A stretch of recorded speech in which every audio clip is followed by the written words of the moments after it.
if I can help a supermarket chain, which is not very advanced technology-wise, that never invests in AI, to actually leverage their own generated data to make better decision and have such an ROI, I can do it everywhere else.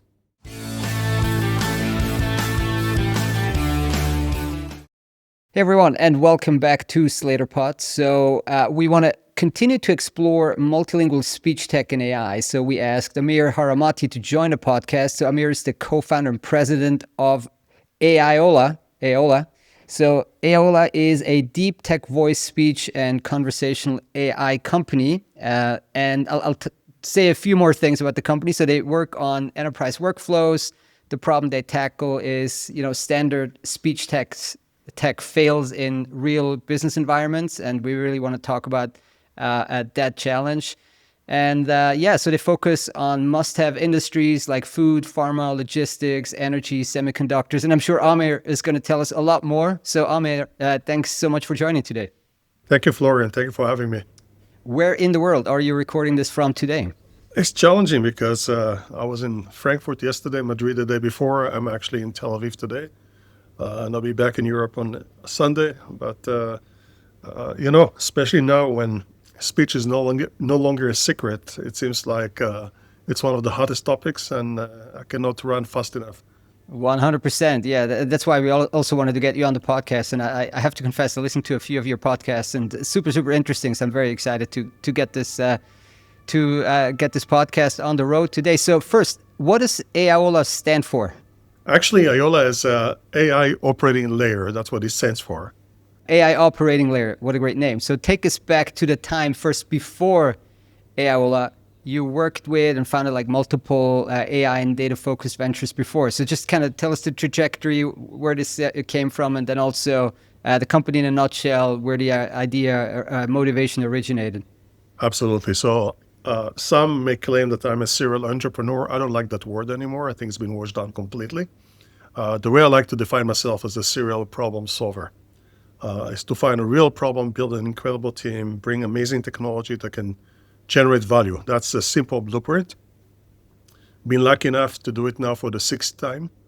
Been multiple success stories with amazing outcomes.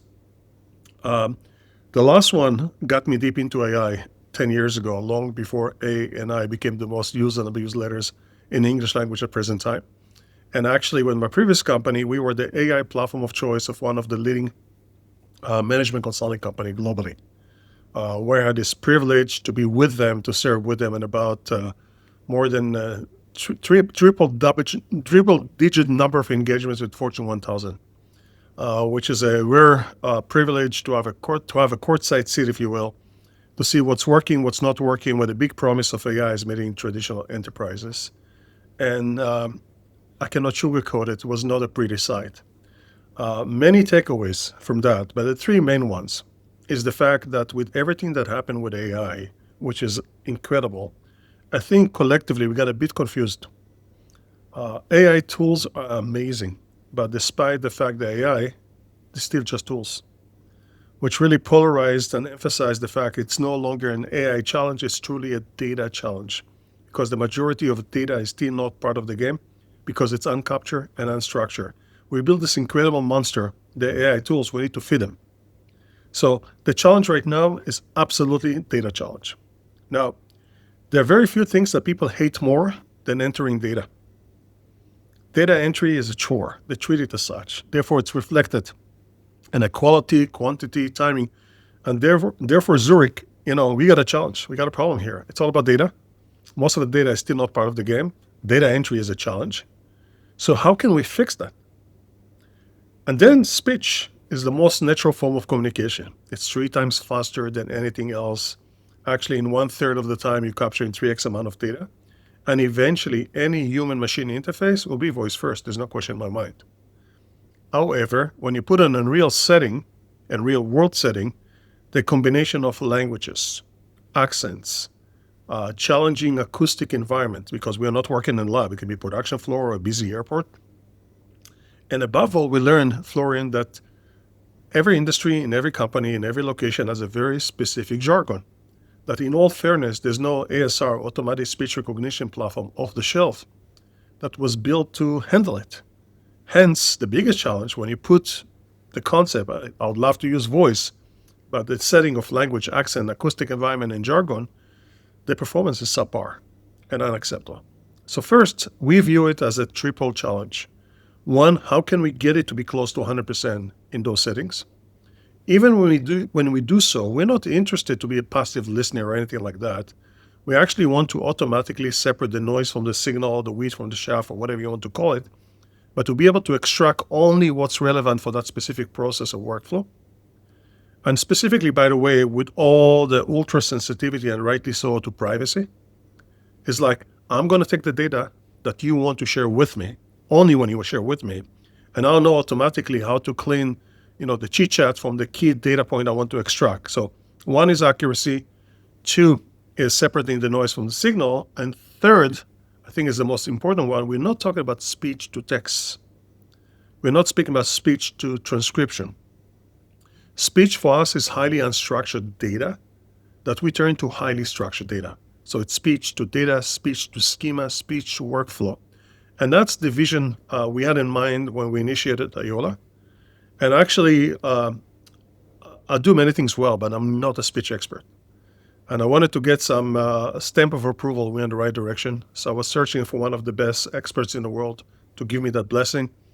Found one of them here in Israel, Professor Joseph Keshet, which at the time was leading the research of Alexa for Amazon, and some claim that Siri was founded in his laboratory. And after spending several hours with Professor Keshet, he said, Amir, you're onto something really big here. You haven't offered me a thing, but I already accept it. Tell me that you want me and I'll join as a chief scientist, and he did. And so that's the genesis, that's how aiOla came about, but then we took it to the next level and decided how we're going to attack it in a completely different way, but that's a completely different story. Yeah, we want to touch on all of that. So I want to start with the question, like we have these giant multi-purpose LLMs. They've been trained, on I don't know how many gigawatts are these days, and you need to build nuclear power plants to power them, and trillions of dollars are pouring into it. So, but I think in a previous podcast you said instead of a huge general LLM, you're building a small, very kind of workflow specific language model that is tuned to a single process. So would that be a fair description? And tell us more about this. It's accurate enough. And the main thing there, actually, it was the discussions we had. And I realized what you describe is absolutely true about the big LLMs. If I try to oversimplify, they're constantly using brute force to boil the ocean and then to try to narrow it down to your specific use case.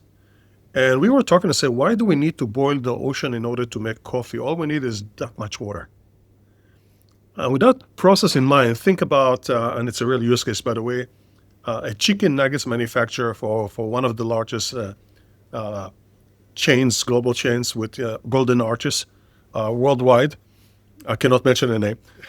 We'll let the imagination run wild. Yes, very wild. But in any case, they still have to meet some very strict procedures and very strict guidance. And they have to complete the process, and it's been done in Thailand. And Thai is a very challenging language. It's a tone language. You probably know that very well from your past. You can say the same word that has 7 different meanings, depends on the tone. And none of us, unfortunately, speaks Thai. And all we needed from them is to take that one little form in Thai, a list of keywords. We don't need to retrain the data. And everything in 0 shot for that specific workflow or process or inspection form, we're going to build a language model that can be deployed on any Android or iOS device. They're going to turn in accuracy close to 100% in those specific setting of acoustic, jargon, etc., etc. Then now they can walk and talk hands-free, and the data will be captured. And a process that previously took 2 hours, now it dropped to 34 minutes. So first, it's an unbelievable efficiency gains, especially in these razor-thin margin industries. All of a sudden, give them an hour plus of production. It's very dramatic. But this is just the first wave. The second wave, we now created data that previously was not captured and not structured, which now becomes a raw material that allow you to connect the dots beyond what the human eye can see and the human brain can process, and constantly bring evergreen, ever-learning insights and intelligence and identify trends before the form. So there are 2 elements here, and then we can talk about the importance of agents, etc. on top of it. But that's the story here. Now, The most important part, at the end of the day, and I'm really glad that 3 months ago, 4 months now, in July, MIT came with an incredible, interesting report that claimed that 95% of AI pilots at enterprises have failed to demonstrate value, impact, and ROI. Because at the end of the day, there's a lot of discussions right now about the AI bubble, etc. Well, breaking news, we all know there's a bubble. Absolutely, there is a bubble. But underneath it is I think very quickly we'll be able to separate the pretenders from the contenders.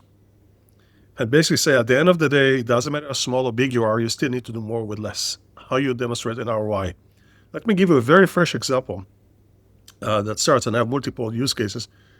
Every single use case we do, even before we start, we're simulating what's going to be the return of investment, what's going to be the impact. So right now, for example, we're dealing with a Fortune 50 sales organization that conducting sales meetings at client sites. And they're using one of the leading CRMs, Salesforce in this case, as the backbone. And again, the first challenge is people treat it as a chore, so the data of the quality, the quantity of the data, the real-time data entry struggles. And second is, so first we were able to take it from 7.5 minutes to 1.5 minutes to enter the data. Much more accurate, perfect data, no mistakes, real-time data. But by doing so, we actually freed up 120 minutes a week per salesperson that he or she now will be able to do 2 more meetings per week. So first, you drive efficiency and data quality, but second, you're generating more opportunities to do more with less with the same amount of time. So everything we do, and we have those examples from supermarket chains to airlines to manufacturing to pharmaceuticals. The interesting part about us, we are dumb as it gets. We know nothing about any industry. There's no domain knowledge or expertise. We just know how to take unstructured data by speech, put it in the right place, combine automatic speech recognition with natural language understanding, and be able to generate quantifiable and measurable value.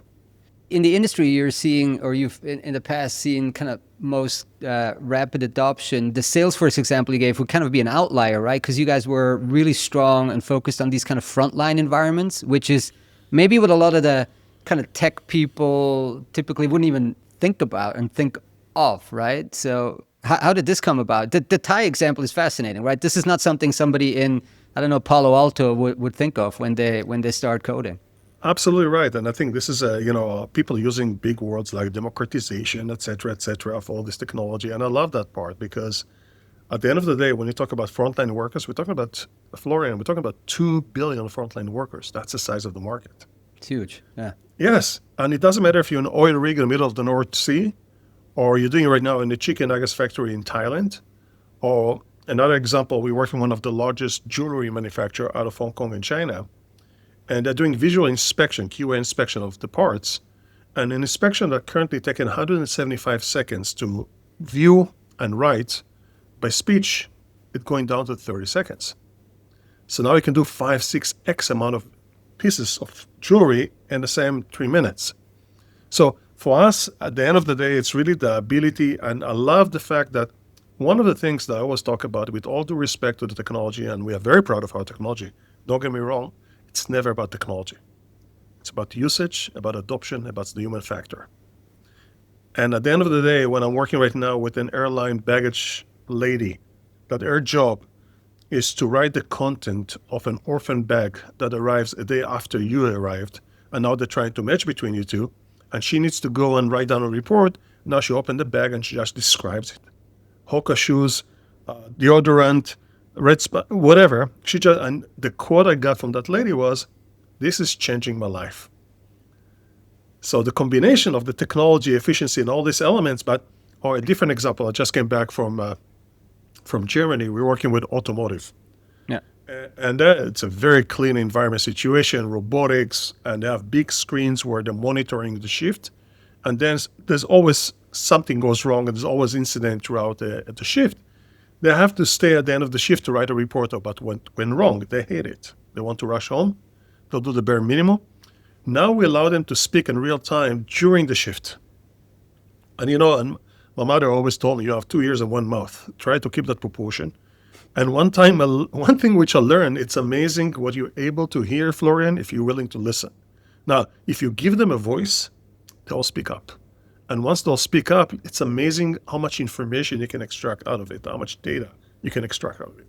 And also one of your kind of USPs or very strong areas is jargon handling, right? That's what we learned in our research. And I think you just gave two interesting examples. I guess the suitcase example is a little less jargon because, okay, hoka and I don't know, like sweater or pants, right? But in the automotive, it's full of jargon. So how do you guys handle this super jargon heavy environment? And also, I think in another podcast, I got one data point that you said that each industry only has like 2,000 to 3,000 relevant words or like super jargony words. No, actually, it's limited. Okay, it's not limited. 2 or 3. It can be 20,000, it can be 30,000. Doesn't matter, but it's limited. Yeah. It's not endless, and it's a learning machine. So basically, we can basically swallow all those keywords, and and we can do it on a process or location or accent or whatever. We're working right now with one of the stock exchanges, and they say, for example, this. What is this? This is December, okay? And I give you even more challenging situation. We're working right now with one of the leading airports in Europe, and we build a language model in German because it's in Germany. And the performance was subpar to what we used to, and we wanted to understand why. Turns out that most of the users in that specific airport are mostly Turkish immigrants that speaks a broken language. It's Turkish German. It's not Turkish, it's not German, it's like Spanglish, okay, in the US. And then for us, the language, we don't look at it from a linguistic perspective.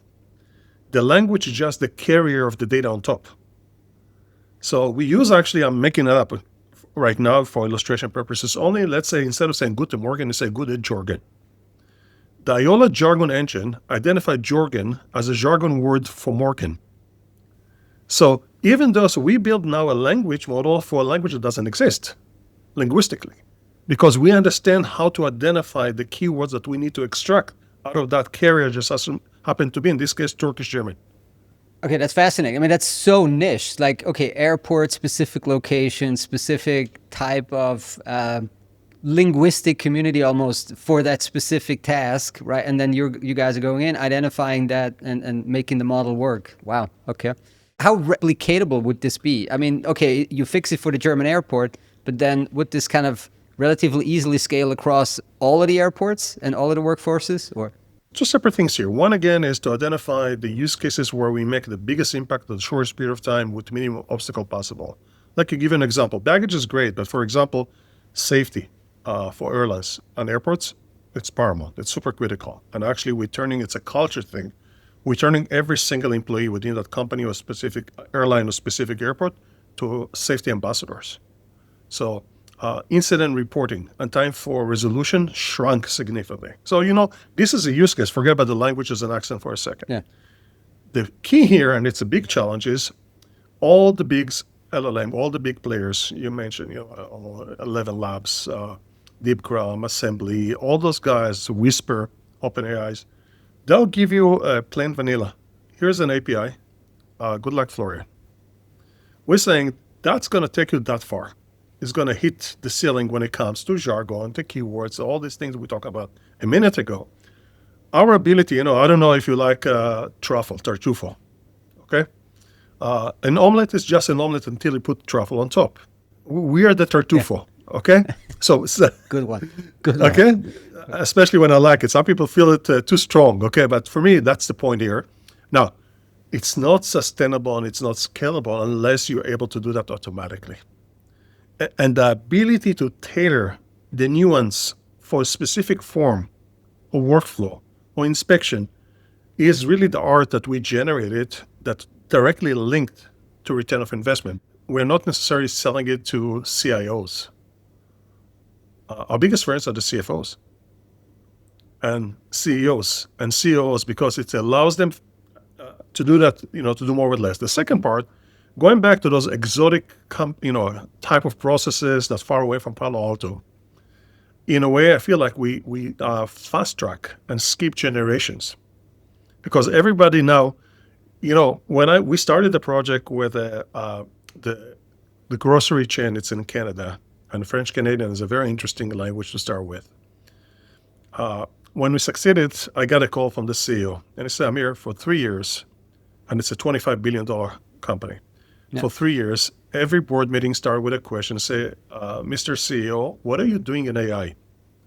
And he said, mostly I'm flailing, creating some out here with my arms, and talk about chatbots and all kind of things. And for the first time, I was sitting tall. It's a real use case.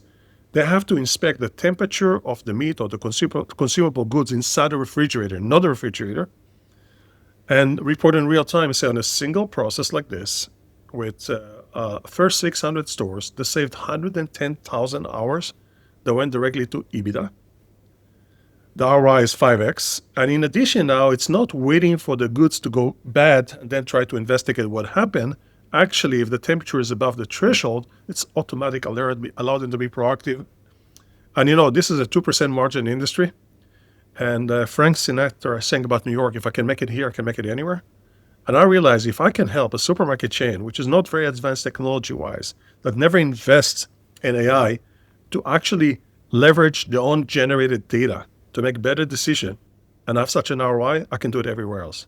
So this is a very kind of, you mentioned CFO, CEO. So this is a very challenging, maybe even a little bit long enterprise sales cycle, I guess you're in, and you have the ROI as like a pretty big arrow in your sales quiver, right? So how do you go about kind of go to market enterprise sales? Do they come to you? Do you go to them? It's a great question. And just to give you a hint about my background, this is really the areas where I specialize. One of my previous companies, I took from 16 direct enterprise clients to 16,000 channel clients. And I've done that, I've built that many times, I made many mistakes, but I kind of perfected it along the way.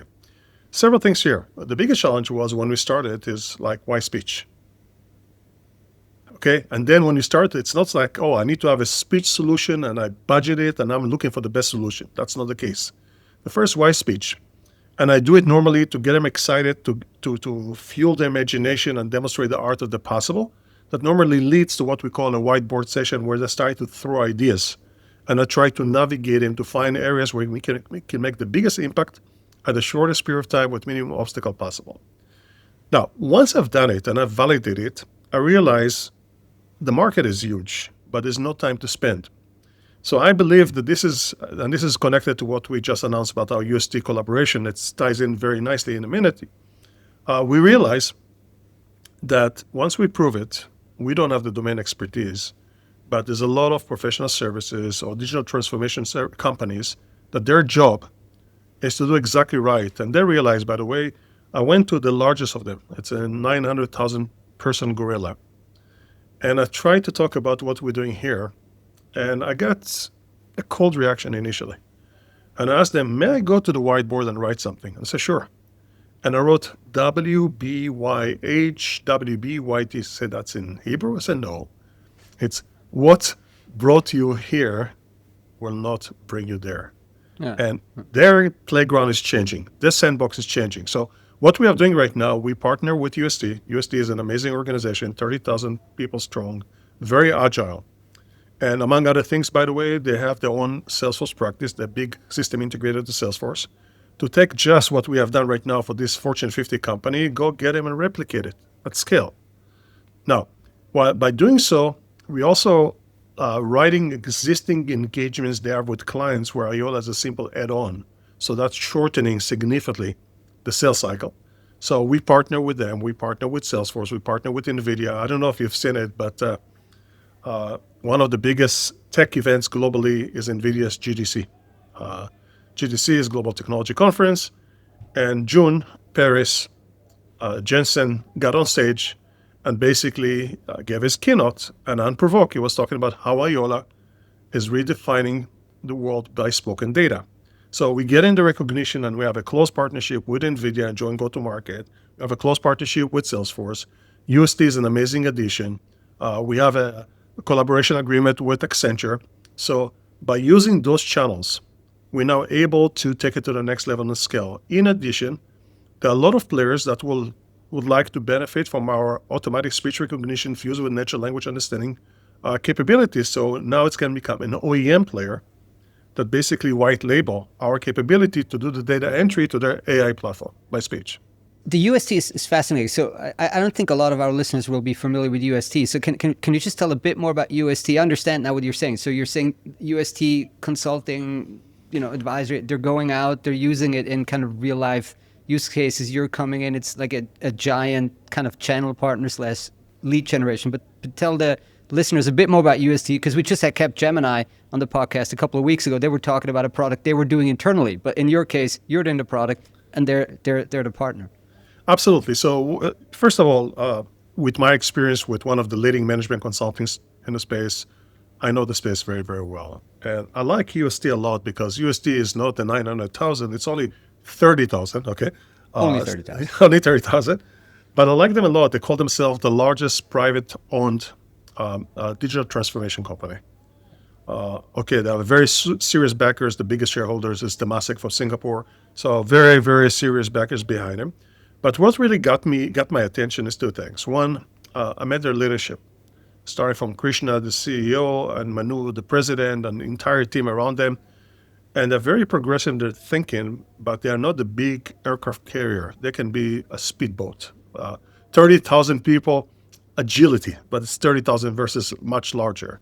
And they realize it's not, some of the success that NVIDIA is getting right now, because it's the fact they were the early adopter. They realized many years ago a big wave is coming and they're going all in with the chips. They're going all in on AI.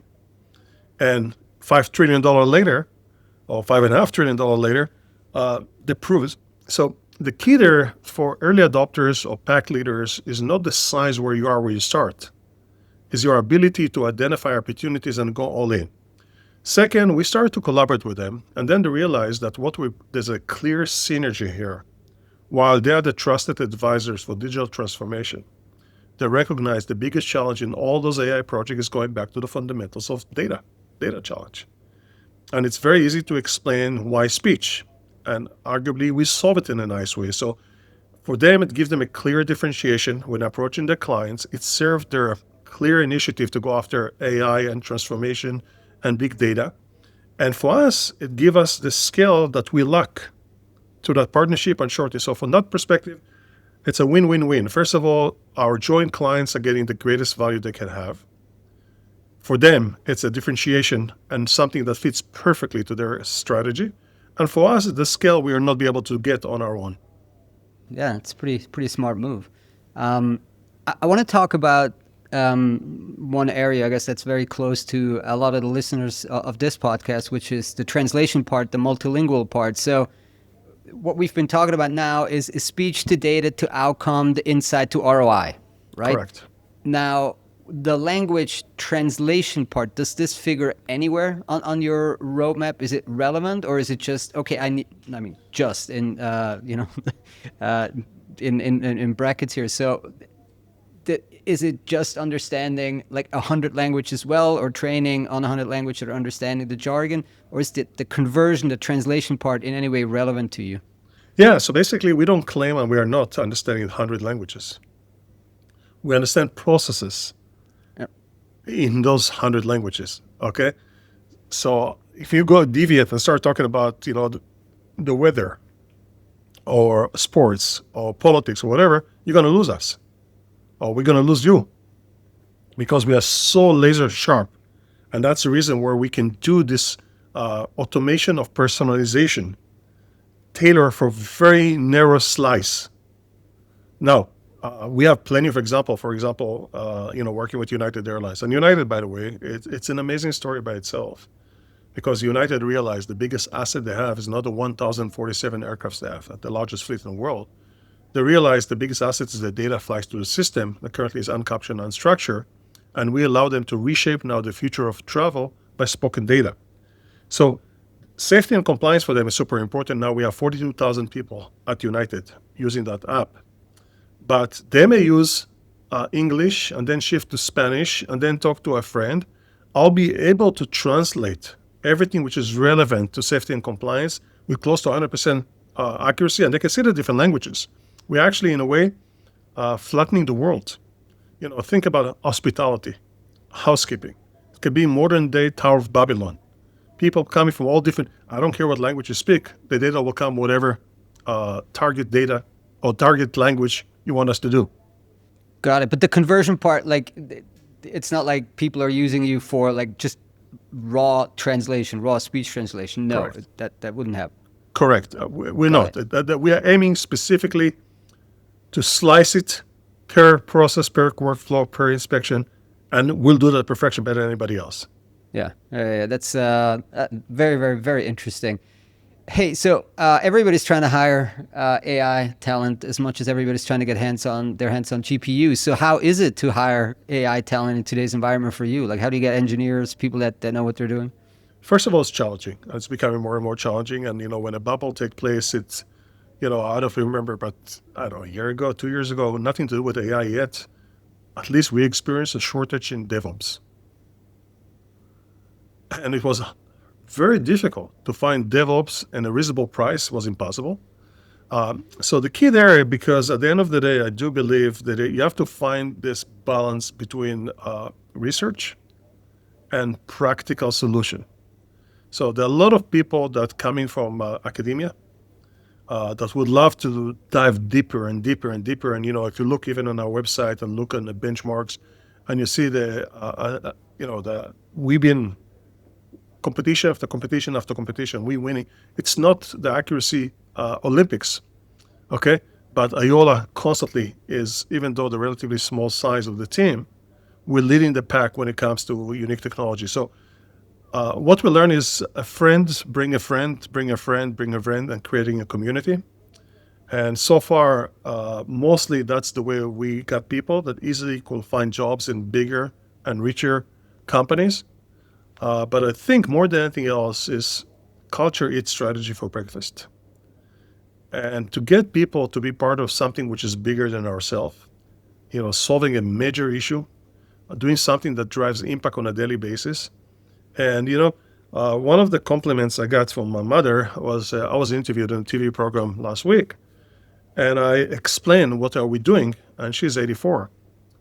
And she said, you were still speaking too fast, but I understood what you guys are doing. And it's fascinating. That's good. That's a good one. It's a good one. Yeah. I think the airport example is an amazing one, by the way. Just that resonates very, very quickly when you say, like, somebody, you basically literally unpack the bag and then you have to manually type it in. I mean, what a pain, right? And if you can just do your job and you tell it and then it goes in, it becomes structured data much, much easier.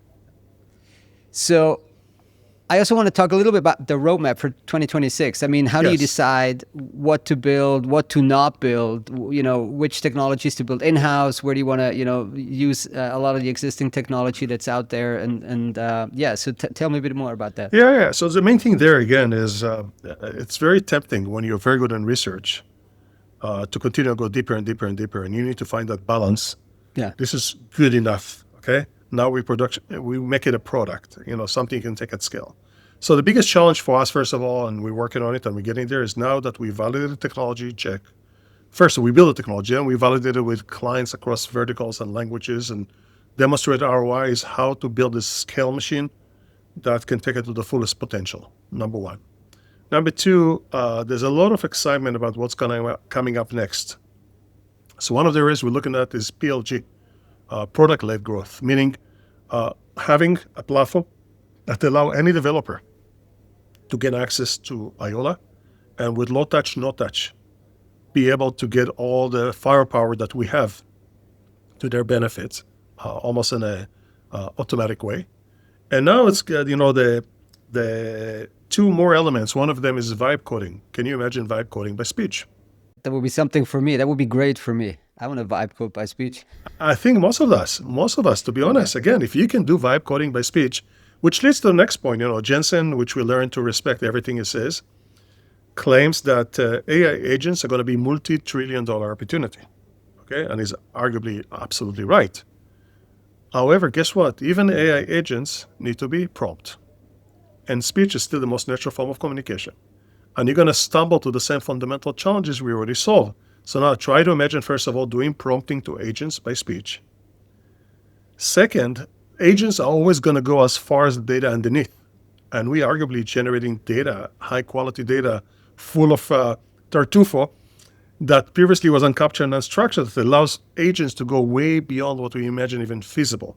So the combination of bringing what we do to scale, number one. Two, trying to get the PLG route, so allow more people to use it on their own automatically. Three, use speech for agentic environment, and everything we do is actually, we're working right now with NVIDIA about voice agentic workflows on their platform. And now that we generate that data is how far can we take the agent on top? So it's a loop that continues to feed itself. That's what really got us super excited about 26, because I believe everything we did up to this point was amazing preseason or spring training in the US or whatever you want to call it. But now we're ready for the game. Ready for the game. All right. Amir, that was fascinating. Thank you so much for taking the time today.